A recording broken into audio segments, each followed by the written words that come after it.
42 सुटला. दोस्ती केसरी मैदानातला क्रमांक 42 पळतोय. एक सुपर डुपर फास्ट पड्याला बाहेर गेला. इकडे आड्याल 5 गाड्या पाहतात. 5 जणांच्यात लढत चालू आहे. इकडे आड्याल सातारा सातेवाडीकर आणि पड्याल गाडी पळते. गारडेवाडीकर गुरसाळकरांची गाडी अतिशय सुंदर. वळवा 43 वळवा.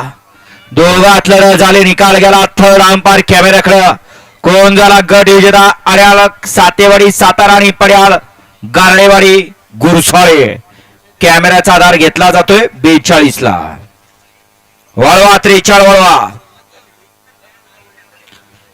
एकला त्रिशा आधारे ताराजे आधारे बजरंग. दोला पलवान संतोष धोंडल एलखुंदे. तिला चक्रधर स्वामी प्रसन्न विश्वजी सुभाष मठाधिपती. 4 होते वेतावा प्रसन्न जारवा प्रसन्न आसावरी सत्यवान पुजारी जायगाव. 5 होते हॉटेल आबाचा मळा विठ्ठलवाडी. 6 होते हॉटेल शिवार गार्डन पैलवान ढाबा शिवनी भरा. 7 होते संत बाळा प्रसन्न कुमारी सोरा निवृत्ती घाडगेकडे शिंदे. 8 होते आई अमाय प्रसन्न काळवा प्रसन्न दत्त सेवा प्रतिष्ठान खोडी पिंपरी. 9 होते आई सवाय प्रसन्न रेणुका माता प्रसन्न